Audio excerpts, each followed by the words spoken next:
Jordan Maxwell has been on the cutting edge of new thought for over half a century. This is Secret Life of Symbols.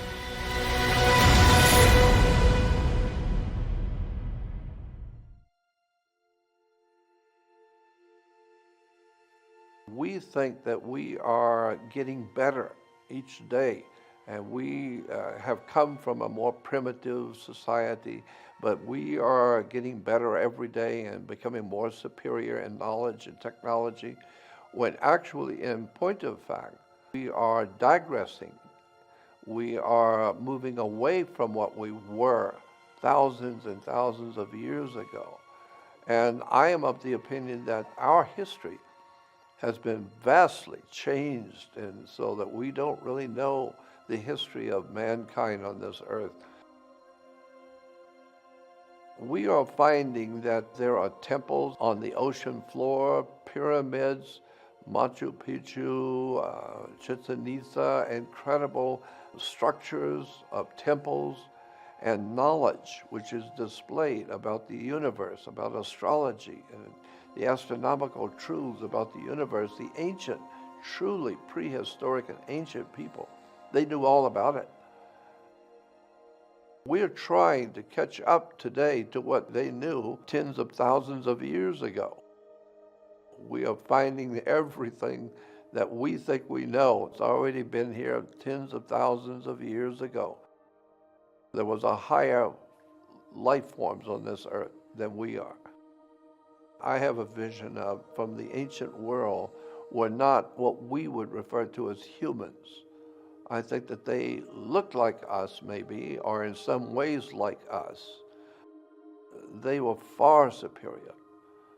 The people, whoever they were, that built the Great Pyramid of Egypt, had an extraordinarily brilliant understanding of the earth, of our solar system, of the galaxy we are in, and all of the esoteric and profoundly important knowledge about life and the spirit of man and where we've come from and where we're going. And so it all implies that there was a far higher civilization all around the world. And the best science we have today are admitting that we're just trying to catch up what the ancient peoples already knew.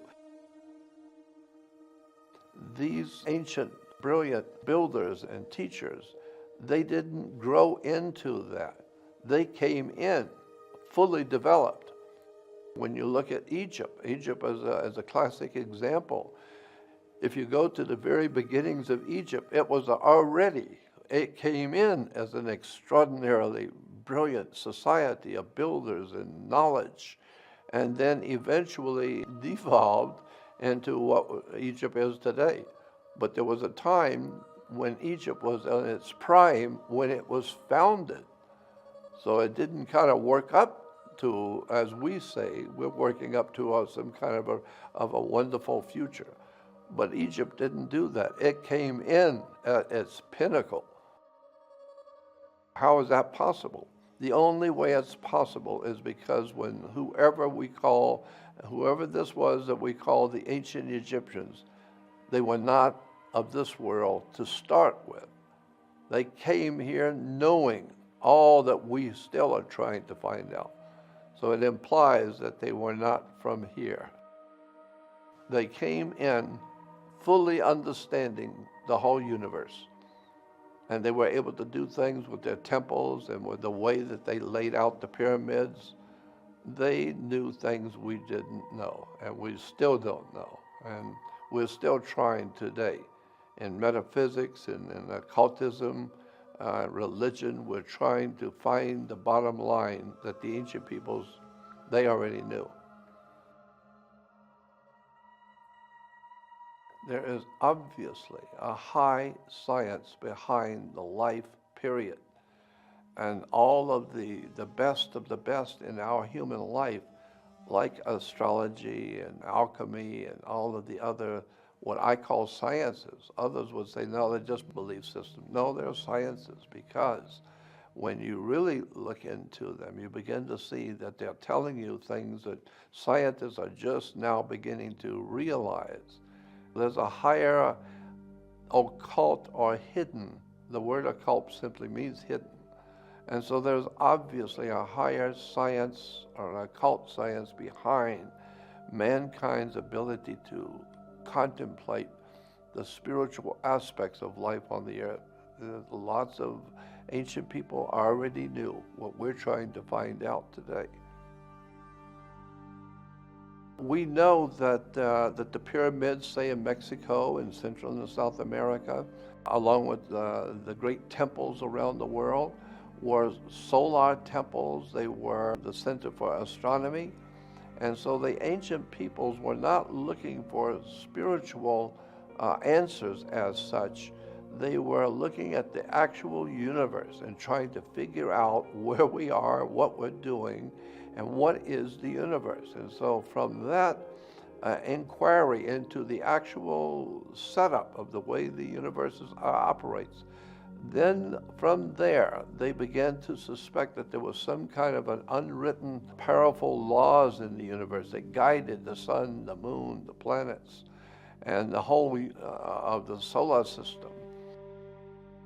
They start off scientifically just looking for answers to what we're doing here. What is this?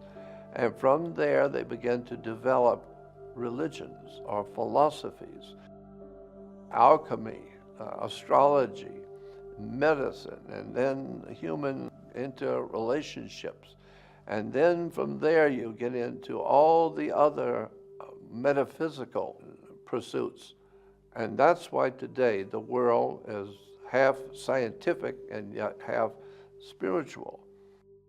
But the spirituality did not come first. There's the regular interest in how the world works. That's what the ancient peoples built those great observatories for. They just wanted to study the heavens. But in doing so, it didn't take long till around the world, mankind that was viewing the heavens for science began to suspect that there's something else going on here. And now comes the world of spirituality.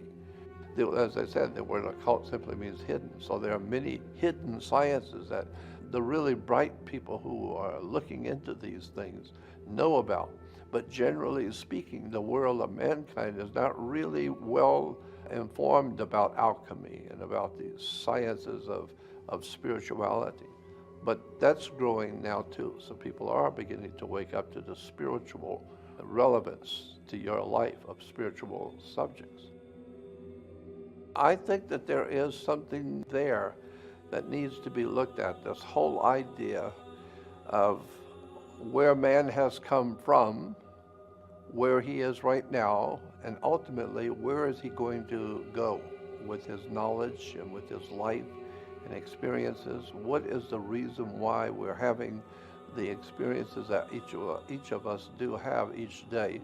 We're all growing, and hopefully we are growing far more intelligent and insightful and looking at the spiritual aspects of our life. That's a very important feature of being alive, is to not just live for the material world today, but start asking serious questions about where were you before you were born? And where will you be after you leave here, this earth?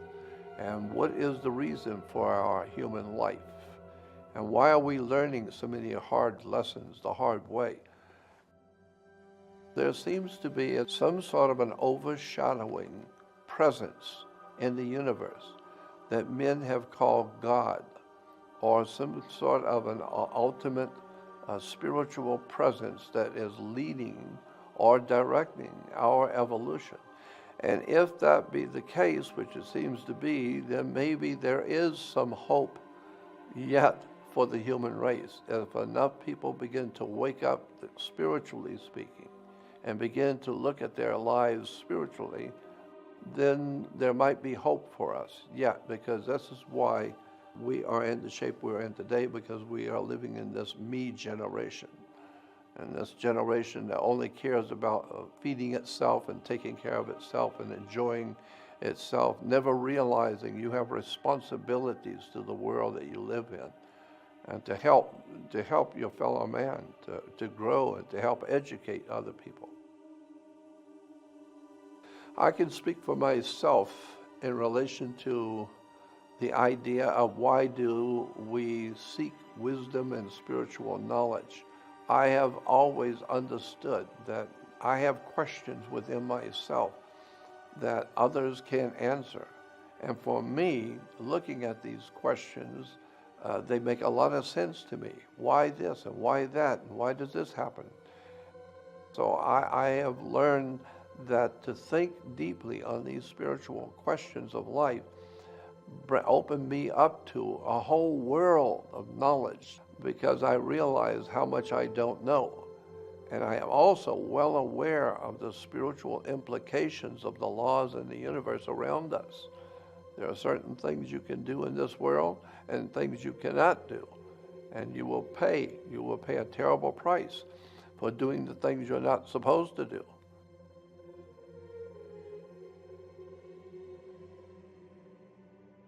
And I am totally convinced that there is some sort of an overshadowing force in the world that wants us to grow. And this concept is even in Christianity, where you hear talk about good angels and bad demons and bad angels, implying that there are good forces, unseen forces out there, and then there are bad. And we know that there is something called good and bad, and there are certain things in all societies which are known to be bad and evil. I tend to think that there is something to this idea of reincarnation. And the reason why is because it is pretty much agreed upon by so many of the ancient religions and philosophers and great teachers of the world. My gut feeling is that we do come into this world with baggage from other lifetimes, and this is why we begin to become who we are, because of who we were before. Another part of that story is that before we came and incarnated on this earth, that we chose a particular lifestyle, we're told and given to understand, and that we chose our own parents before we came here. I understand the spirit world enough to know that it's very possible that we were in a spiritual state, and then we incarnated into a physical state. Now, the rest of it is up for speculation. I'm totally convinced that there are very legitimate and real otherworldly, I choose to call it, otherworldly forces, spirit forces, demonic forces. There is no doubt in my mind about, because I've had too many personal experiences that tells me and proves to me that somebody's watching us, somebody's watching the human family. The very history of how America was founded, and the founding fathers, so to speak, what vision they had when they were putting together the idea to found this country. What was their vision? What were they thinking, and what were they actually working toward? And now that gets into the subject of Freemasonry, to the secret sciences like alchemy and political. There's a lot of political stuff in there too. You have to be careful about secret societies, because these different societies become very powerful and very wealthy, but they have an agenda. They have a particular agenda that they're trying to create or to bring into being, and therefore they will build the whole world around you. And you accept when you're a child, a baby, you come into the world and you just accept everything. And if you don't grow up, you just, as a grown person, you just accept whatever there is, because that's the way it is. But that's not the way it is. And you keep in mind that there were secret societies that were involved in founding this country. And who were they? And what were they trying to do?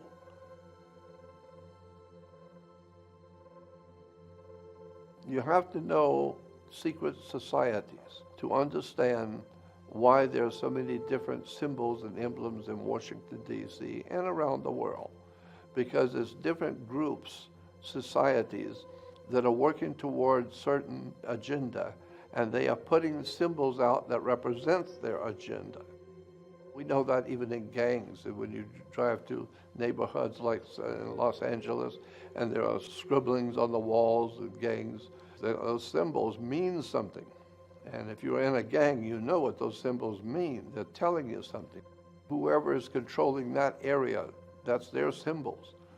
And that's a whole study that you need to get into, studying the occult symbols of power in this world. They're used as a means to communicate and to influence you, or to connect you with the spiritual world that they represent. So let's start with a religious symbol, and that is an ancient Phoenician god that was very important in the Middle East some 5,000 years ago. That god was called Dagon, D-A-G-O-N. Dagon was a fish god. Interesting how he has evolved into today's world of religion. Dagon is still very much alive with the world today. First of all, everyone knows that Christianity is founded on the worship of Jesus Christ. That is accepted around the world. And most people believe that the Vatican is the center for the worship of Jesus, the God of Christianity. However, millions of people also believe that the Pope of Rome is leading the Christians to worship Jesus throughout the world. But my question is, who is the Pope leading the worship of? The first symbol that I want to talk about is the headdress that the Pope or the Bishop of Rome wears. That headdress is very interesting and has quite a history to it. That Pope's headdress is called Pope's mitre. The Pope's mitre, we've seen it in many different shapes, but they're always basically the same shape, the Pope's mitre. It's an official headdress worn only by the Pope, or supposedly only by the Pope. But we need to understand that that symbol goes back at least 5,000 years. So what we need to know and what we need to keep in mind is that this strange and interesting headdress of hat that the Pope wears is impacted by a god named Dagon.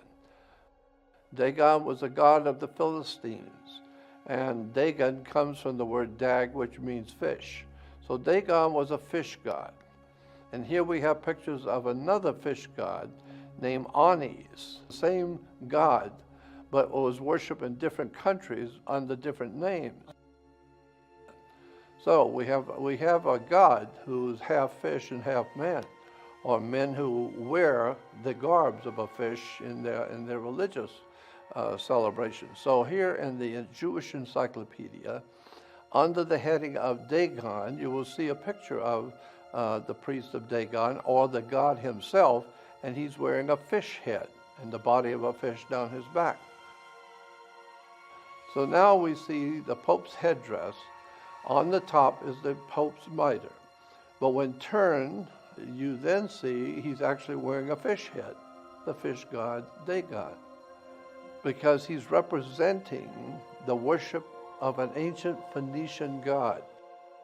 So this is why today Christians on the back of their cars, you will see, have a fish symbol. I'm thinking that that's to denote them as Christians worshiping Jesus. No, it's a fish symbol because it's denoting Dagon, the fish god. The significance is Dagon was a very important mystical god to the ancient peoples in the Middle East, in Babylonia, Sumeria, Phoenicia, Canaan. And that very powerful mystical god is still dominating the spirit and the intellectual thinking of religion even to today. So it's not Jesus that's influencing the Vatican and the Pope. It's Dagon, the fish god. That's the importance of this. The point being is that religion comes to the world in the age of Pisces. And Pisces is, of course, the two fish of the constellation of Pisces. But Dagon is 5,000 years old.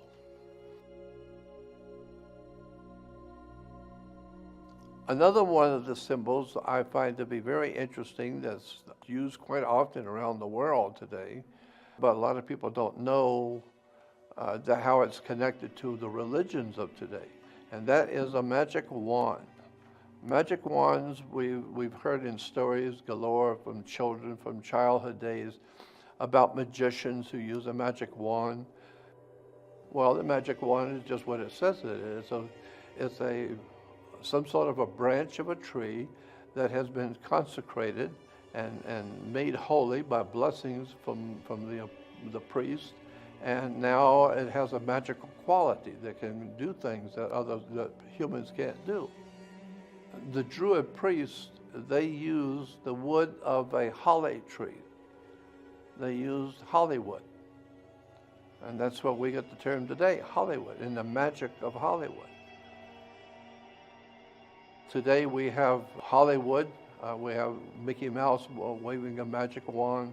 On the left side, we also have actual real magic wands as they are made today in Europe. And of course, orchestra leaders and orchestra conductors, they lead the music with a magic wand. A lot of people haven't thought about that, but that's what it is, a magic wand. So here we have a picture of Moses, where he is conjuring up the spirits in the universe with a magic wand. That's very interesting, Moses with a magic wand. In the ancient Roman Empire, the most important god at the height of Rome's power in the world was a god named Mithra. Mithra was a sun god. And according to the Roman explanation of their god, he was not only a sun god, but he did his miracles with a magic wand. Now here we have Jesus raising Lazarus from the tomb. And you will see that Jesus is using a magic wand. How many Christians know that all throughout Europe and around the world, Christian churches have Jesus working his miracles with magic wands?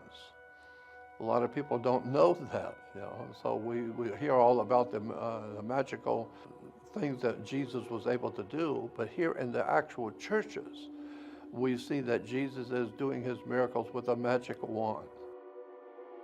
The importance of this is to point out that people do not realize that in Christianity, the understanding in the ancient world and in the medieval world was that these religious figures like Jesus were doing their miracles with magic wands. But it's actually legitimate, de jure, real magical system of controlling people's minds and directing their spirits and their hearts and being able to direct our civilization through magical symbols and magical words. Another symbol that I find to be very interesting is in Star Trek, there was a Mr. Spock. And if you remember, Mr. Spock was always giving a hand sign, and he was said to be a Vulcan. First of all, his hand sign was actually a religious symbol in Judaism, in which it was a blessing to the congregation in Judaism. It's called the Koan symbol. This symbol is a Jewish blessing symbol. But where did it come from? It comes from the split hoof of a goat. It goes back to the split hoof of a goat because we're talking about the age of Aries, the ram, when the Jews were under the age of the ram or the Lamb of God. And so that's why today we call Jesus the Lamb of God, going back to the constellation of Aries, the ram. Nimoy even said that he accepted that sign and used it, but because it was a sign from his rabbi, and he thought it was a very interesting symbol, so he just used it in Star Trek. I'm sure he probably knew the meaning of the sign, but that's where he said he got it from. Another subject which is interesting and very relevant today is a symbol called the fasci, or the fasces.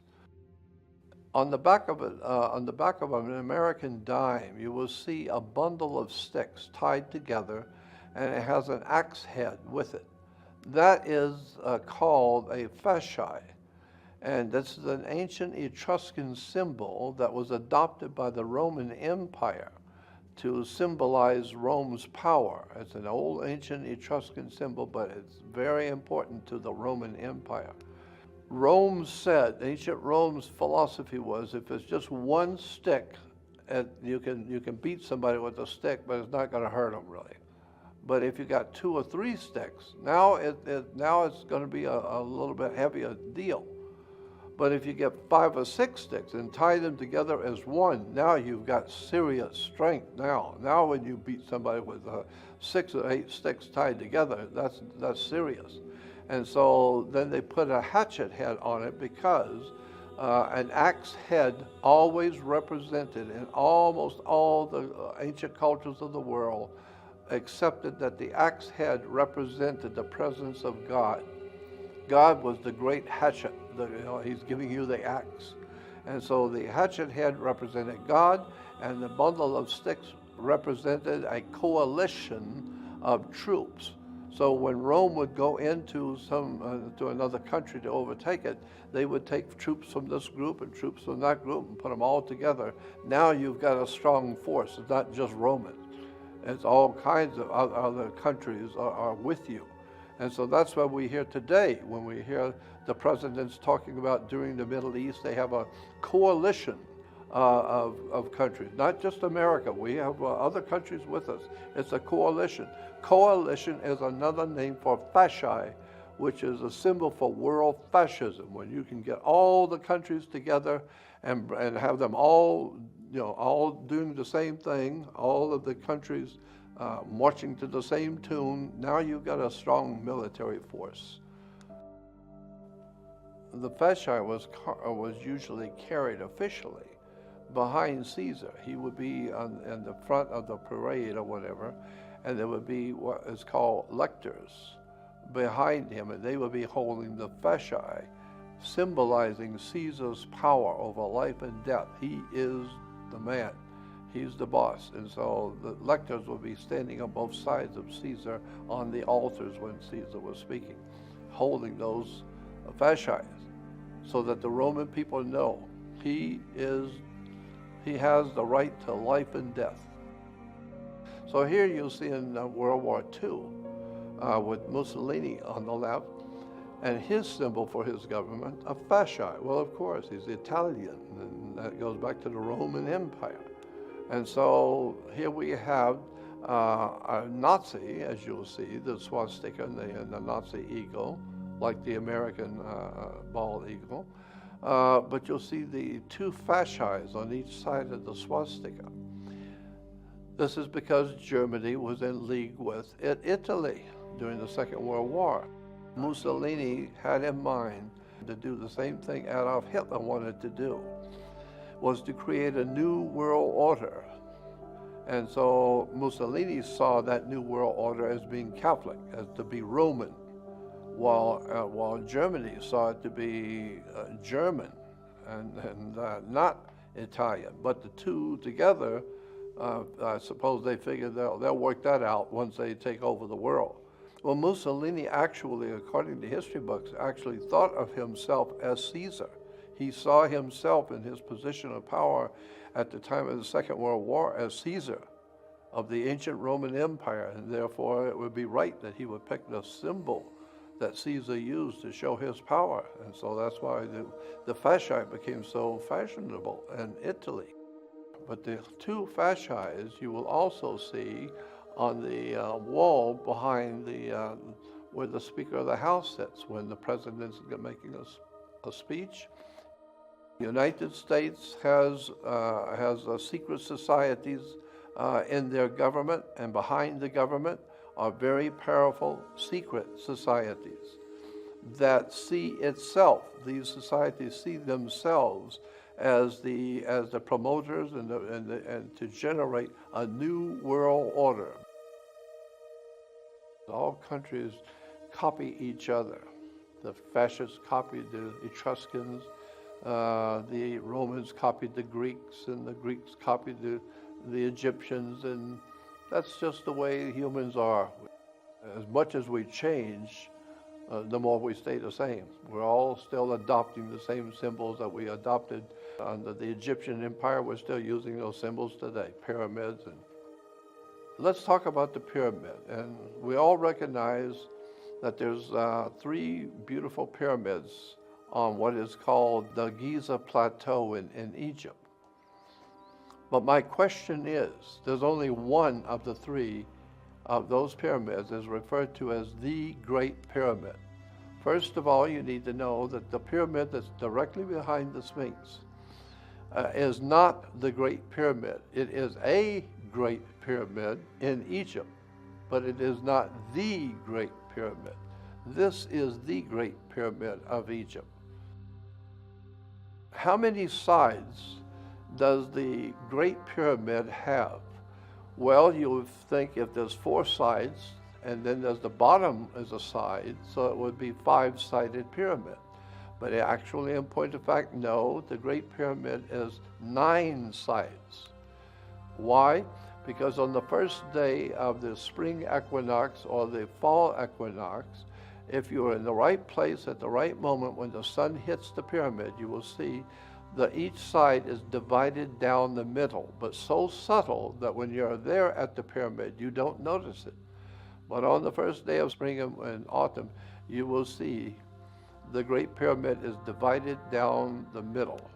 And so here again is another picture of the pyramid from above on that special day, that special hour, when the sun's hitting it just right. And so each side is 2 sides. Therefore, if you got not 4 sides, but 8, plus the bottom side makes 9. So how many people know that the Great Pyramid of Egypt has 9 sides? It's strange, but it seems as that no one really knows why the Egyptians took so much effort to divide each side of the pyramid so perfectly and so brilliantly and such that you would not see it until a particular day at a particular time. We call it the Great Pyramid because there's a lot of important stuff implied in that pyramid. And the other pyramids do not even come close. They don't have anything like what's in that Great Pyramid. That is one act by itself. It's the only one. That's why we today call it the Great Pyramid. The next subject we'd like to look at for a moment is the cornerstone in the Christian religion. Christians will tell you that that in the church of Christianity, Jesus is referred to as the cornerstone of the church. But that's not exactly correct. The actual scripture says that he's not the cornerstone. It says Jesus is the chief cornerstone. A cornerstone is what it's said to be, just a stone at the corner of a building. But wherever you set that cornerstone up, you're going to line all the other stones up with it. So it's the first one that decides where this building is going to be aiming. And so Jesus Christ, the cornerstone. But Jesus is actually referred to as the chief cornerstone. And that's important because a totally different understanding of the word chief cornerstone. Chief cornerstone means a triangle placed on top of a pyramid. If you take a perfect, flawless pyramid triangle and you cut off the top, it itself is a pyramid, but it's a tiny one that sits on top of the big one. That tiny little pyramid is called a pyramidion. A pyramidion is a tiny pyramid sitting on top of the big pyramid. That's what the Bible says Jesus is. He is a pyramidion. He's not a cornerstone. He's a chief cornerstone, which is on the top of a pyramid. That was the genius of the ancient Egyptians. And so today, the more we have changed, the more we stay the same. And so we use the same symbols that Caesar used. We use the same symbols that the Babylonians used. It's because Mankind is hardwired, so to speak, to realize the importance of very powerful symbols to represent your civilization and who you are, and where you've come from, and what your destiny is. It's everywhere from religion to governments to military, commerce, banking. Symbols is a way to communicate with the world. I'm Jordan Maxwell, and thank you for watching.